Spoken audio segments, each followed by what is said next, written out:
नमस्कार। समाजशास्त्र के सभी विद्यार्थियों का इस वीडियो लेक्चर में स्वागत है। मैं doctor Sunita Agarwal, assistant professor sociology, government PG college Kurud से। आज मैं एमए सोशलॉजी के फर्स्ट सेमेस्टर के paper 3 social change in India unit 4 के अंतर्गत tribal economy, concept, characteristic of tribal economy, basis of tribal economy and recent change in tribal economy अर्थात जनजातीय अर्थव्यवस्था की अवधारणा, विशेषताएं, जनजातीय अर्थव्यवस्था का आधार और जनजातीय अर्थव्यवस्था में जो वर्तमान परिवर्तन हुए हैं उस पर आपके साथ चर्चा करूंगी। सबसे पहली चीज़ तो किसी भी समाज में हर मनुष्य के मूल आवश्यकताएं हैं रोटी, कपड़ा और मकान, और उस आवश्यकता की पूर्ति के लिए वो किसी न किसी प्रकार की आर्थिक गतिविधियों को संपादित करता है, या किसी भी समाज में किसी न किसी प्रकार का आर्थिक संगठन अवश्य ही होता है। तो बात करेंगे जनजातीय अर्थव्यवस्था की स्थितियों क्या है और उनमें क्या क्या चेंजेस आ रहे हैं। आर्थिक संगठन सभी प्रकार के समाजों में देखने को मिलता है, यद्यपि प्रत्येक समाज में उत्पादन, उपभोग, वितरण की व्यवस्था, मूल्य आदि में भिन्नता हो सकती है। मनुष्य की, जैसे मैंने कहा, मनुष्य की 3 प्रमुख आवश्यकताएं हैं: भोजन, वस्त्र और निवास, जिसकी पूर्ति के लिए वह भौगोलिक पर्यावरण से अनुकूलन करता है और उसी के अनुरूप संस्कृति के भौतिक तत्वों का निर्माण करता है। जिस जगह में जैसी भौगोलिक परिस्थितियां होती हैं और अपने भोजन, वस्त्र और निवास को प्राप्त करने के लिए उस भौगोलिक पर्यावरण से वो एडजस्ट करता है, अनुकूलन करता है और उसी के अनुरूप संस्कृति के भौतिक तत्वों का निर्माण करता है। जनजातीय समाजों का आर्थिक संगठन आधुनिक समाजों से भिन्न है। उनमें अधिकांश आर्थिक प्रयत्न भोजन उत्पन्न को लेकर ही किए जाते हैं, जो भौगोलिक पर्यावरण पर निर्भर है। उसकी मूल प्रथम आवश्यकता, उसका पूरा जो जीवन है वो संघर्ष में होता है अपनी प्रथम आवश्यकता भोजन की आवश्यकता की पूर्ति के लिए। मनुष्य की आवश्यकताओं की पूर्ति के दौरान ये बहुत इम्पॉर्टेंट है कि अर्थव्यवस्था का जन्म कब हुआ। मनुष्य की आवश्यकताओं की पूर्ति के दौरान उनके द्वारा किए जाने वाले प्रयत्न अर्थव्यवस्था को जन्म देते हैं। अर्थव्यवस्था जहाँ उत्पादन तो होता है, उसका उपभोग भी करता है तथा उत्पादित वस्तुओं का वितरण भी करता है। यही अर्थव्यवस्था है कि मनुष्य उत्पादन क्यों करता है? अपनी आवश्यकता के लिए, और जब उत्पादन करता है तो वह उसका उपयोग करता है और उत्पादित वस्तुओं का वह वितरण भी करता है। उत्पादन, उपभोग, विनिमय तथा वितरण मिलकर मनुष्य के आर्थिक जीवन को क्रियाशील बनाते हैं और एक अर्थव्यवस्था को जन्म देते हैं। मजूमदार एंड मदान का कहना है कि जीवन के दिन प्रतिदिन की अधिकाधिक आवश्यकताओं को कम से कम परिश्रम से पूरा करने हेतु मानव संबंधों तथा प्रयत्नों को नियमित एवं संगठित करना ही अर्थव्यवस्था है। यानी मनुष्य दिन प्रतिदिन की जो आवश्यकताएं हैं उसको कम परिश्रम के द्वारा पूरा करने की कोशिश करता है, और जो मानव संबंध या मानव का जो प्रयास है उसके नियमित और संगठित करने की जो व्यवस्था है वही अर्थव्यवस्था है। मनुष्य को जीवित रहने के लिए अपनी आवश्यकताओं को पूरा करना पड़ता है। इसके लिए उसे कुछ प्रयत्न करने पड़ते हैं। उस दौरान वह अपने साधनों का प्रयोग करता है। ये साधन क्या होंगे? ये प्राकृतिक पर्यावरण एवं संस्कृति दोनों के द्वारा ही निर्धारित होते हैं। जनजातीय अर्थव्यवस्था की विशेषताएं क्या क्या है?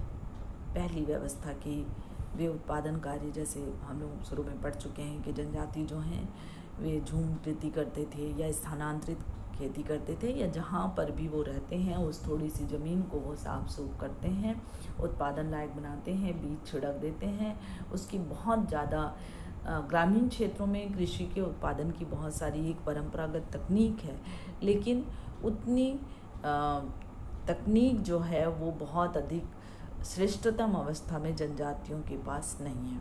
तो इनका तकनीकी ज्ञान और तकनीकी का जो स्तर है वो बहुत निम्न है, इसलिए उनकी अर्थव्यवस्था यानी उत्पादन वो ज़्यादा नहीं कर पाते। एक और चीज़ है, वे जितना उत्पादन हो रहा है वे स्वयं खाते हैं, उन्हें संग्रहित करने की प्रक्रिया का ज्ञान नहीं है, या सबको बांटकर खाने की जो प्रवृत्ति है उस प्रवृत्ति के कारण उनको भविष्य में बचाने कर रखने की करने की प्रवृत्तियों से वे मुक्त हैं।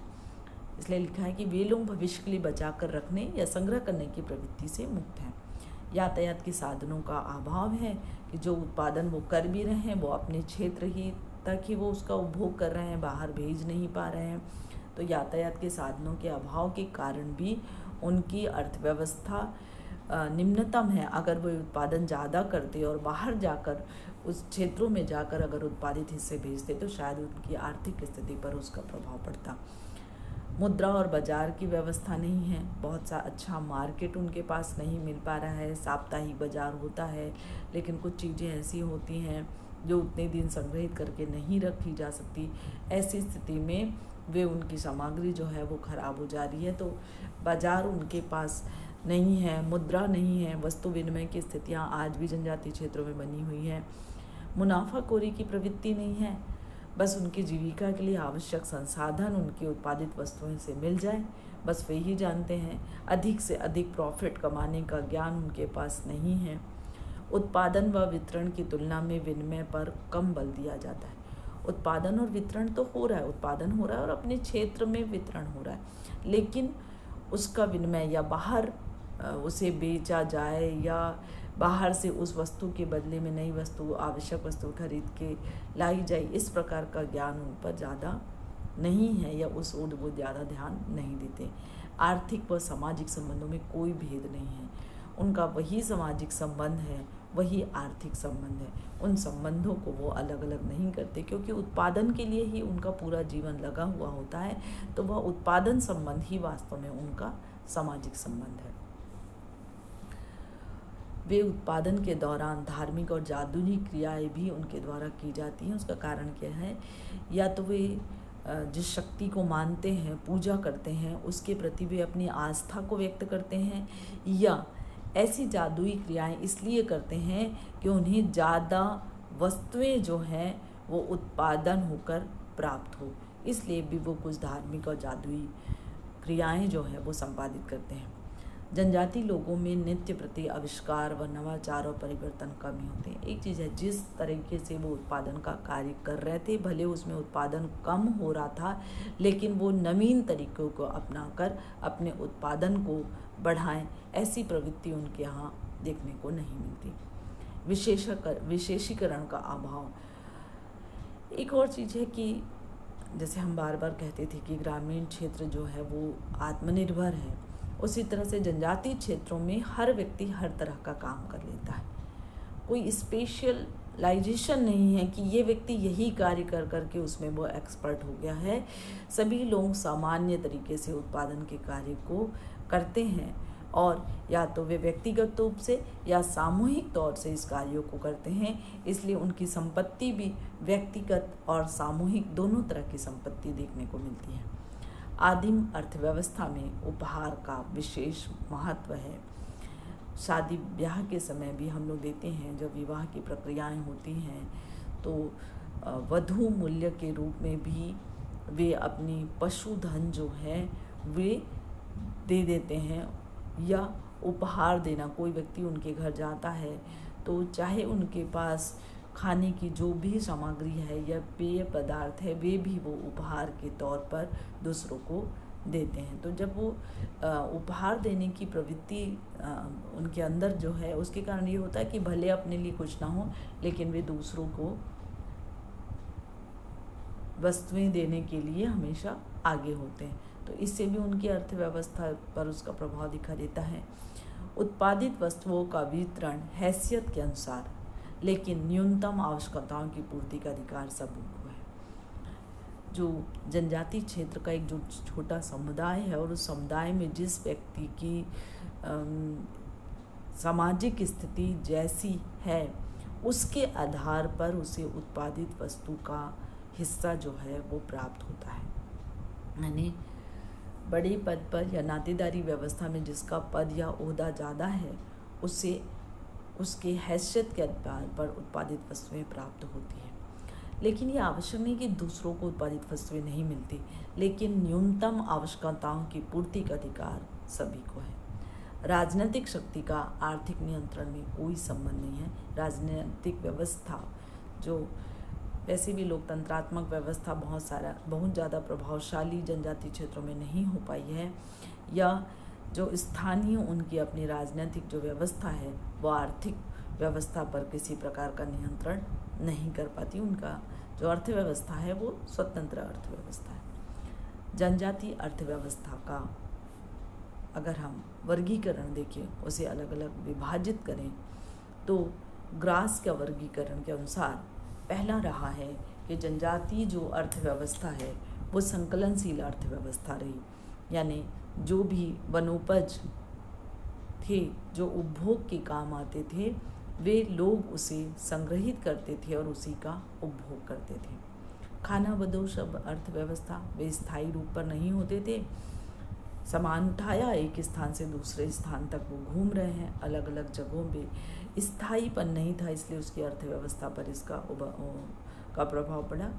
घुमक्कड़ लोग थे या किसी प्रकार का कार्य उनको आता है तो अपने कार्य का प्रदर्शन या उससे आय कमाने के लिए वो दूसरे क्षेत्रों में भी चले जाते हैं। ऐसे बहुत सारे कारीगर आपको दिखाई देंगे जो रोड के किनारे आकर इस तरह का कार्य कर रहे हैं। वो सारे खानाबदोश अर्थव्यवस्था वाले जनजाति समूह हैं। स्थिर ग्रामीण अर्थव्यवस्था, कहीं कहीं पर जो जनजातीय क्षेत्र ग्रामीणों के संपर्क में है वहाँ पर स्थायी ग्रामीण अर्थव्यवस्था का स्वरूप लेना प्रारंभ कर दिया है। नगरीय अर्थव्यवस्था दिखाई दे रही है। अब ये तो दो तरह की थी, लेकिन वो धीरे धीरे किस तरह से बढ़ी कि पहले ग्रामीण अर्थव्यवस्था बढ़ी, फिर नगरीय अर्थव्यवस्था का स्वरूप आया और आज मेट्रोपॉलिटन सिटी में आधुनिक अर्थव्यवस्था ने जन्म लेना शुरू कर दिया। तो संकलनशील अर्थव्यवस्था से हम आधुनिक अर्थव्यवस्था तक आ चुके हैं। यानी ग्रास का कहना है कि जो जनजातीय क्षेत्र के लोग थे उनकी अर्थव्यवस्था पहले क्या थी और अब जो पूरे राजकीय स्तर पर भी हम देखें, क्षेत्रीय स्तर पर ही देखें, तो वह संकलनशील अर्थव्यवस्था बढ़ते बढ़ते आधुनिक अर्थव्यवस्था तक किस तरह से आती। हर्स्कोविट्ज़, जैकब्स तथा स्टर्न एवं एस.सी. दुबे के अनुसार अर्थव्यवस्था को इस प्रकार से वर्गीकृत कर सकते हैं। उन सब के विचारों के आधार पर एक आधार बनाएं तो इस तरह की अर्थव्यवस्था स्पष्ट होती है। खाद्य सामग्री संकलित करने वाली अर्थव्यवस्था, ये पहले बताया कि जो वनोपज हैं जो उनके लिए उपयोगी हैं उन वनोपजों को वो संग्रहित करते हैं या तो उसका उपभोग करते हैं या जो साप्ताहिक बाजार लगता है उस बाजार में जाकर वो वस्तु विनिमय करते हैं और अपने लिए उन वनोपज को देकर अपनी आवश्यक भोज्य सामग्री को प्राप्त करने की प्रवृत्ति जो है वो देखने को मिलती है। ये एक प्रकार की खाद्य सामग्री संकलित करने वाली अर्थव्यवस्था है। शिकार करने वाली अर्थव्यवस्था, बहुत सी जनजातियाँ जो है वो शिकार करके अपना जीवन यापन करती हैं। शिकार करने वाली अर्थव्यवस्था, मछली मारने वाली अर्थव्यवस्था, खास करके समुद्री क्षेत्र में जो रहने वाली जनजातियां हैं वो मछली पकड़ती हैं या मछली मारती हैं जिससे उसे मार्केट में बेचकर वे अपनी अर्थव्यवस्था को सुदृढ़ बनाती हैं। कुछ जनजातियां जो है वो धीरे धीरे स्थायी कृषि, पहले तो स्थानांतरित कृषि कार्य करते रहे हैं, लेकिन अब धीरे धीरे जो भी सरकारी नियम बन गए हैं लंबे समय तक अब उन्हें उसी क्षेत्र विशेष में रहना पड़ रहा है। इस स्थिति में वो स्थायी रूप से कृषि अर्थव्यवस्था से जुड़ गई हैं। पशुपालन अर्थव्यवस्था, जैसे कुछ लोगों ने कहा कि भैंस संस्कृति, भेड़ की संस्कृति, ऊँट की संस्कृति, जनजातीय क्षेत्र में ऊँट को पालन करते हैं, या जो ठंडे प्रदेश में है वहाँ पर भेड़ का पालन करने वाली जनजातियाँ हैं। तो कुछ ऐसे क्षेत्र जहाँ पर जिस प्रकार के पशुओं को का पालन करते हैं और उसी से वे अपनी जीविका उपार्जन कर रही हैं। जनजातीय अर्थव्यवस्था के अर्थव्यवस्था के आधार पर जनजातियों को प्रमुख 4 भागों में बांटा जा सकता है। शिकार करने व भोजन एकत्रित करने वाली जनजातियाँ, पशुपालक जनजातियाँ, कृषि कार्य करने वाली जनजातियाँ, या कुछ ऐसी जनजातियाँ जिन क्षेत्रों में उद्योग लग गए हैं और अब वे अपने मूल कार्यों को छोड़कर उद्योगों में जाकर कार्यरत हो गई हैं, तो उद्योग में लगी जनजातियाँ दिखाई दे रही हैं। वर्तमान में जनजातीय अर्थव्यवस्था में क्या क्या परिवर्तन आए?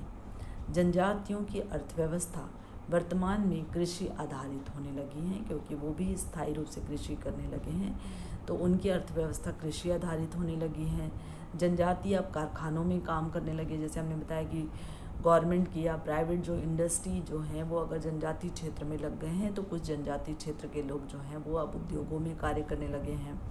नगरीकरण, औद्योगिकरण, शिक्षा, नवीन अर्थव्यवस्था का प्रभाव उन पर आने लगा है। वे नगरीय संस्कृति से प्रभावित हो रहे हैं, या नवीन चीज़ों को भी वो ले जाकर अपने क्षेत्रों में उसका भी आयात और निर्यात कर रहे हैं, या बेच या खरीद रहे हैं। इंडस्ट्रियलाइजेशन हुआ है। शिक्षा के होने के कारण वो दूसरे तरह के व्यवसाय में लगने लगे हैं। ज़रूरी नहीं है कि वो परंपरागत कार्य करें। कुछ जनजातीय क्षेत्र के जो बच्चे हैं वो शिक्षा प्राप्त करके अन्य जगहों में सरकारी नौकरियों में लग गए हैं, या अन्य प्रकार का व्यवसाय जो है वो अपने क्षेत्र में जाकर शुरू कर रहे हैं। तो एक नवीन अर्थव्यवस्था का जन्म जो है वो जनजातीय क्षेत्रों में आने लगा है। सरकारी क्षेत्रों में कार्यरत अब वे केवल आर्थिक रूप से बहुत निम्नतम स्थिति पे नहीं हैं। शिक्षा की ओर उनका भी झुकाव बढ़ रहा है, और अपने बच्चों को शिक्षा के लिए जब वो प्रेरित कर रहे हैं, और गवर्नमेंट द्वारा जनजातीय क्षेत्र के लोगों को आरक्षण भी दिया जा रहा है, जिससे वे धीरे धीरे सरकारी नौकरियों में पहुंचने लगे हैं। और जिस परिवार के बच्चे सरकारी नौकरियों में पहुंच गए हैं, उनकी आर्थिक स्थिति धीरे धीरे सुदृढ़ होती चली जा रही है। नवीन उत्पादन प्रणाली को अपनाने से उत्पादन क्षमता व आर्थिक स्थिति में सुधार हुआ है। पहले जहां वे उत्पादन तो सीमित मात्रा में कर रहे थे या अपने क्षेत्र में उपभोग के लिए कर रहे थे, अब उत्पादन वो बाह्य दुनिया के बाजार के लिए भी करने लगे हैं। इसलिए भी उनकी आर्थिक क्षमता सुदृढ़ हो रही है। जो परंपरागत उनकी जो अपनी तकनीक थी, जो बहुत ज़्यादा सुदृढ़ नहीं थी, उस तकनीक को वो छोड़कर एक नवीन तकनीक को उत्पादन के कार्यों में अपनाने लगे हैं। और जब उत्पादन की नवीन तकनीक को अपना रहे हैं, तो उत्पादन क्षमता सुदृढ़ हो रही है, और उत्पादन क्षमता सुदृढ़ होने से उसकी आर्थिक स्थिति में सुधार हो रहा है। जनजातीय क्षेत्रों में अब श्रम विभाजन व विशेषीकरण का महत्व बढ़ रहा है। धीरे धीरे जनजातीय क्षेत्रों में भी, जहां पर सब लोग सामान्य रूप से सभी प्रकार का कार्य करते थे, अब कुछ वर्ग, कुछ व्यक्ति विशेष किसी कार्य को करते करते लगातार उसमें विशेषीकृत हो जा रहा है, या कार्यों का विभाजन, यानी जहां पर इंडस्ट्री में श्रम विभाजन या विशेषीकरण की, या आधुनिक अर्थव्यवस्था में श्रम विभाजन और विशेषीकरण दिखाई दे रहा है, वैसा ही श्रम विभाजन और विशेषीकरण अब जनजातीय क्षेत्रों में भी दिखाई दे रहा है। ये ज़रूरी है, ये आज के समय में यह आवश्यक है कि उनको भी विकास में अग्रसर किया जाए, या उनकी अर्थव्यवस्था को सुधारा जाए। लेकिन अगर हम इन सारी विश्लेषण के बाद देखें, तो बाह्य दुनिया के संपर्क में आने वाली जनजातियों में परिवर्तन हुआ है, किंतु जो जनजातियां आज भी बाह्य दुनिया के संपर्क से कम हैं, वे आज भी परंपरागत व्यवसाय को ही अपनाए हुए हैं और अपनी जीविका उपार्जन करते हुए जनजाति परंपरागत अर्थव्यवस्था को जीवित रखे हुए हैं। ये कुछ पुस्तकें